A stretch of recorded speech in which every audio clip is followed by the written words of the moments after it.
Okay, तो सर्वे की lecture series हमने स्टार्ट किया था, इसका ये थर्ड वीडियो है। लास्ट क्लास में कहाँ तक हो गया था?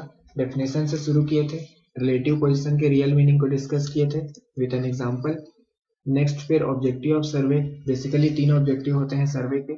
थर्ड ऑब्जेक्टिव का एग्जांपल भी देखे थे, ये वाला। नेक्स्ट अर्थ के बारे में कुछ नेसेसरी पॉइंट्स। नेक्स्ट फिर primary division of survey, plane and geodetic, किस बेसिस पर ये क्लासिफिकेशन हुआ है ये देखें। फिर ये वैल्यूज क्यों ली गई है, या इन्हीं को ही वैल्यू, यही वैल्यू क्यों लिया गया, उसका रीजन भी समझे थे। ये उसका एग्जांपल था। देन जो भी पढ़े उसको बस यहाँ पे मेंशन कर दिया।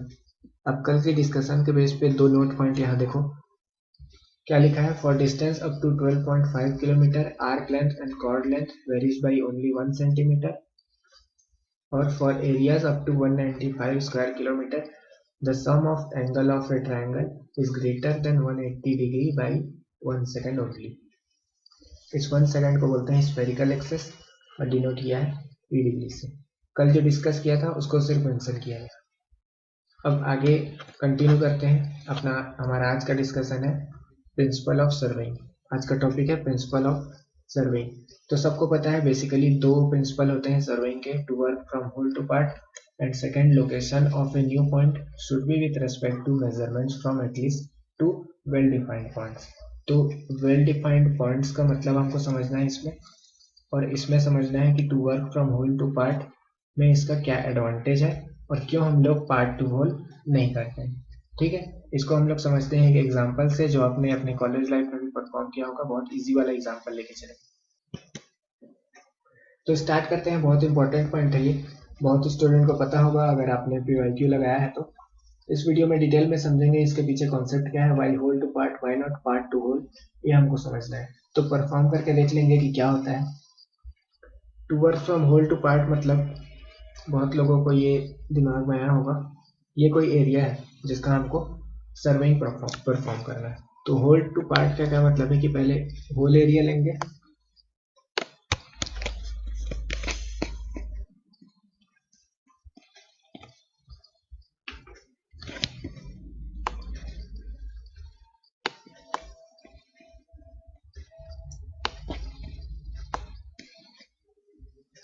ये बड़े वाले एरिया में से 3 पॉइंट मार्क करके हमने प्राइमरी सेट ऑफ ट्रायंगल बना लिया।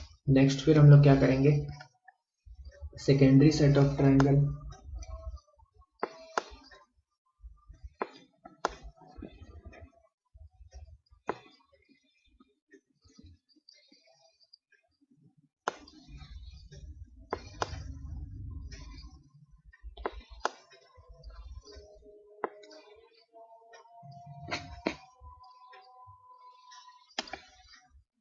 ये बाहर वाला प्राइमरी सेट, अंदर वाला सेकेंडरी, उसके अंदर टर्सरी सेट ऑफ ट्रायंगल, ये बना लिया। ये यही होता है होल टू पार्ट का मतलब कि पहले बाहर वाले एरिया से अंदर वाले एरिया तक आते जाएंगे।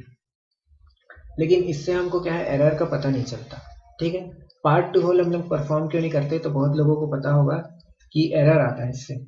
ठीक है, लेकिन होल टू पार्ट परफॉर्म कर रहे हैं तो एरर का इसमें पता नहीं चल रहा है। तो एरर का हम लोग को अगर जानकारी लेना है तो उसके लिए एक दूसरा एग्जांपल लेके देखते हैं कि पार्ट टू होल करने में क्या दिक्कत आती है।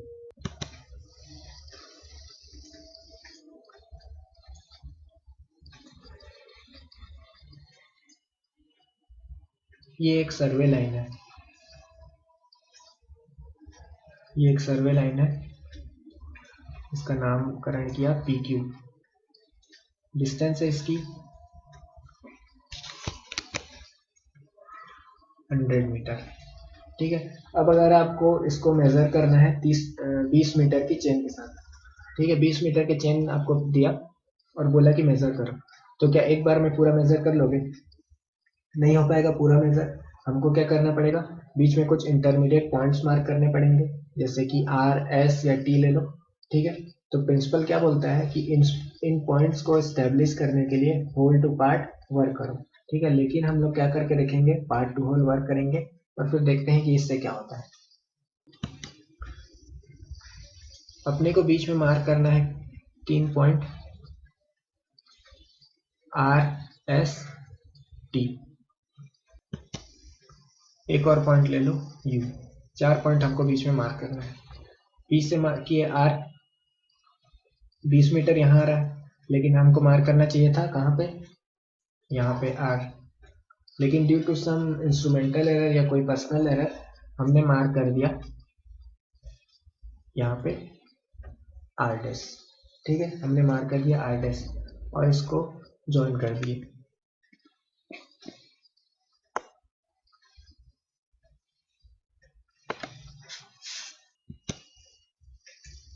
अब इनके बीच का जो ये डिस्टेंस है, ये कुछ गैप आ गया, इस गैप को क्या बोलेंगे, इस गैप को बोलते हैं एरर। ठीक है, इतना समझ आया। PQ एक लाइन है 100 मीटर की, हमको 20 मीटर का चेन दिया गया, 20 मीटर का चेन दिया गया, तो एक बार में तो हम लोग पूरा मेजर कर नहीं पाएंगे, इसलिए हमको कुछ बीच में इंटरमीडिएट पॉइंट्स एस्टेब्लिश करने पड़ेंगे। तो 4 पॉइंट हम लोग लेंगे, R S T U बीच में करेंगे। तो P से R मेजर किया 20 मीटर, लेकिन कुछ एरर के कारण हम लोग ने यहाँ मार्क कर दिया पॉइंट और इसको बोल दिया R डैश, और PR ज्वाइन कर दिया PR डैश, और ये जो गैप आया इसको बोल दिया E एरर।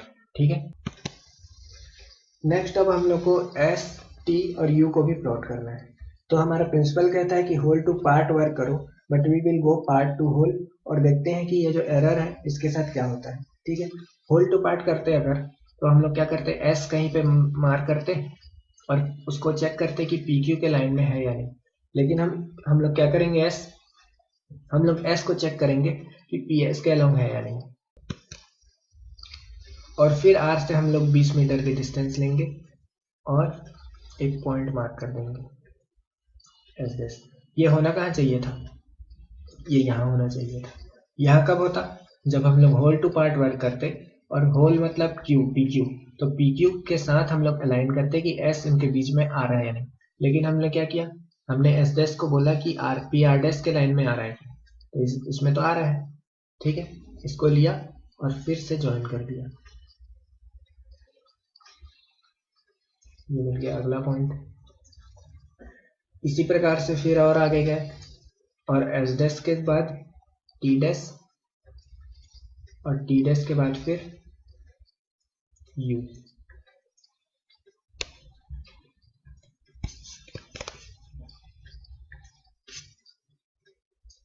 U का U डैश हो गया और T का गलती से T डैश हो गया,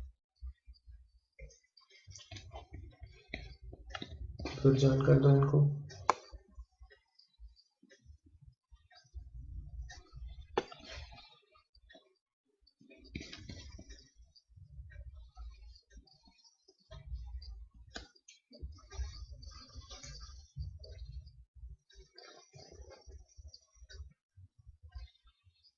ये हो गया एक लाइन में।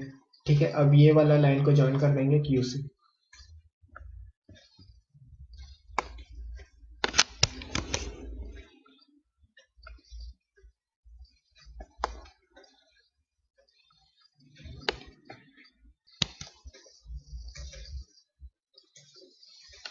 अब हमको अगर पूछा जाए कि PQ क्या है, तो PQ हम लोग कैसे रिपोर्ट करेंगे, P R dash S dash T dash U dash Q, जबकि होना क्या था, P R S T U Q, ये होना चाहिए था, लेकिन हम लोग रिपोर्ट कर दिए जो ऊपर में लेवल है।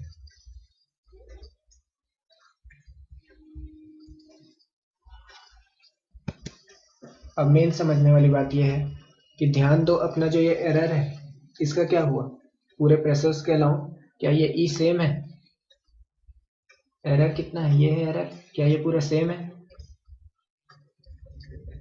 या ये बढ़ गया या ये घट गया, क्या हुआ इसका, E बढ़ रहा है। ठीक है, E बढ़ रहा है, इस बढ़ते हुए E को क्या बोलेंगे कि E एक्यूमुलेट हो रहा है। कहने का मतलब है, अगर मैं पार्ट टू होल चलता हूँ तो मेरा जो एक पार्ट में एरर आया है वो पूरे प्रोसेस के दौरान एक्यूमुलेट होता जाएगा और एंड में बहुत बड़ा बन जाएगा। ये देख रहे हो कितना बड़ा हो गया, तो ये एक्यूमुलेट हो जाएगा। जैसे यहाँ पे U डैश लास्ट में बहुत बड़ा हो गया, ये देखो Q U डैश, ये एरर बहुत बड़ा है। ठीक है, तो ये रीज़न है कि हम लोग होल टू पार्ट करते हैं, पार्ट टू होल नहीं करते हैं। अब सेम प्रोसीजर को हम लोग होल टू पार्ट परफॉर्म करके देखते हैं। सेम प्रोसेस को होल टू पार्ट परफॉर्म करके देखते हैं कि अगर होल टू पार्ट परफॉर्म करें तो एरर का क्या दिक्कत होता है, या एरर से दिक्कत होता है या नहीं होता।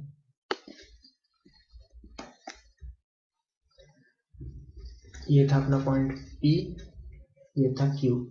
स्टैब्लिश करना था R S T U को। अब स्टैब्लिश करना है R S T U को।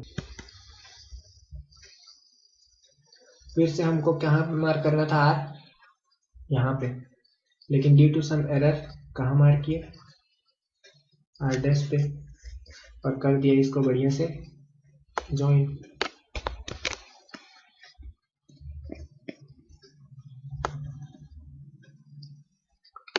ये कर दिया ज्वाइन। अब क्या मार्क करना है R के बाद S। S होना कहाँ चाहिए, यहाँ। इस बार हम लोग S को PR डैश के अलावा चेक नहीं करेंगे, अब हम लोग चेक करेंगे S PQ के बीच में है या नहीं। तो PQ के बीच में है, तो अब अगला सेकंड पॉइंट है R डैश, नेक्स्ट पॉइंट है R, तो इसको कर दिया ज्वाइन, पिछले पॉइंट से अगले पॉइंट को ज्वाइन कर दिया। अब हमारा लेटेस्ट पॉइंट क्या है, S, इसके आगे फिर T, इसके आगे फिर U। अब हमको कोई बोलेगा PQ रिपोर्ट करो, तो क्या बोलेंगे, PQ क्या है हमारा, P R dash S T U Q। तो इस बार क्या हुआ, एरर, ये है ना एरर। इस बार एरर जहां है वहीं रह गया, आगे पूरे प्रोसेस के अलाउंग एक्यूमुलेट नहीं हुआ। तो जैसे पीछे हम लोग एक टर्म यूज किए थे कि पार्ट टू होल वर्क करने में एरर एक्यूमुलेट होता है, अभी हम लोग क्या बोलेंगे, जब होल टू पार्ट वर्क करेंगे तो एरर क्या होता है, लोकलाइज होता है। ठीक है, अगर कोई आपसे पूछे why work from whole to part, तो आपको बोलना है it will localize your error, prevent the accumulation of error in the direction of survey. तो ये रीजन है हमारा कि हम लोग क्यों होल टू पार्ट वर्क करते हैं and part to whole work नहीं करते। नेक्स्ट हमारा प्रिंसिपल है second, location of a new point should be with respect to measurement from at least two well defined point. ये वेल डिफाइंड पॉइंट्स का मतलब पहले समझो। इसका मतलब क्या है कि हमको पता है ये पॉइंट कहाँ है ग्राउंड पे, एंड इसको पेपर में भी हम लोग प्लॉट कर सकते हैं।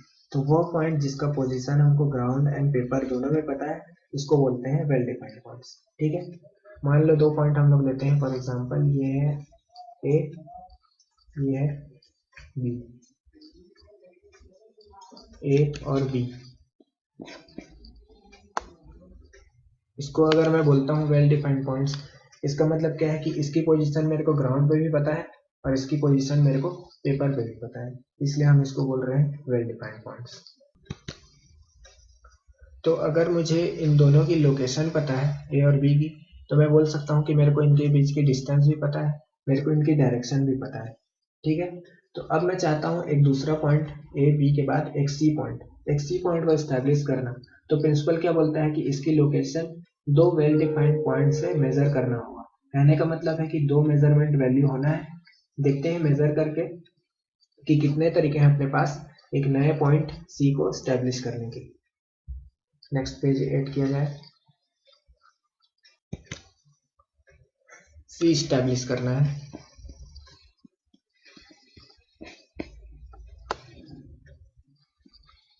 दो पॉइंट बनाया,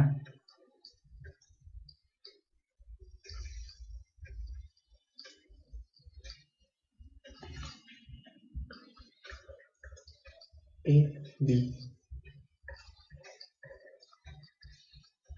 अगर मुझे AC की लेंथ पता है, ठीक है, AC की लेंथ या AC डिस्टेंस पता है और एंगल BAC पता है, तो क्या मैं C को लोकेट कर सकता हूँ? बिल्कुल कर सकता हूँ। देखो कैसे, मुझे पता है एंगल BAC, किसी एक एंगल पे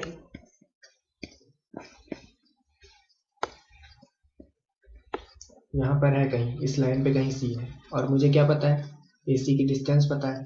तो जो भी AC की डिस्टेंस है, मान लो L1 डिस्टेंस पे एक आर्क कट किया, एक पॉइंट मिल गया हमको C। लोकेट हो गया सी। अब इसमें लोकेशन ऑफ सी को हम लोग एक्सप्रेस कैसे करेंगे, L1 और ये एंगल क्या है θ1। तो लोकेशन ऑफ सी है L1 θ1। ठीक है, नेक्स्ट फिर और एक क्या तरीका हो सकता है,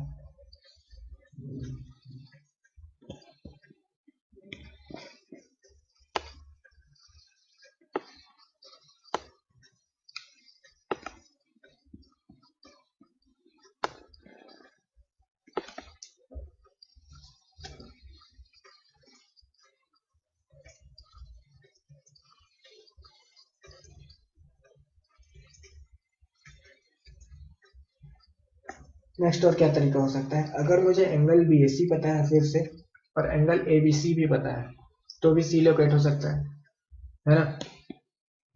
यहां से कट करो एक एंगल BAC और यहां से ABC, ये दोनों लाइन जहां पे कट करेंगी ये क्या हो जाएगा, ये हमारा पॉइंट C हो जाएगा। अब C को कैसे लोकेट करेंगे, θ1 θ2, ये हो जाएगा θ1, ये है θ2। अगला फिर तीसरे नंबर का तरीका, अगर मुझे लेंथ AC और BC दोनों पता है तो भी हम लोग प्लॉट कर लेंगे। देखते हैं कैसे, ये लेंथ पता है AC यहाँ तक है, ये लेंथ पता है BC, जहां ये दोनों टच करेंगे ये हो जाएगा पॉइंट C।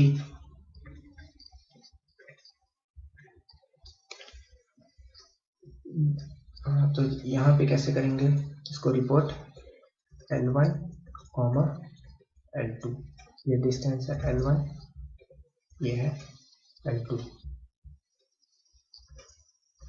नेक्स्ट A और B। अब देखो यहाँ एक L एक थीटा ले लिया, एक L एक थीटा ले लिया, यहाँ पे दोनों थीटा ले लिया, यहाँ पे दोनों लेंथ ले लिया। अब क्या कोई और तरीका हो सकता है C को लोकेट करने का, देखते हैं।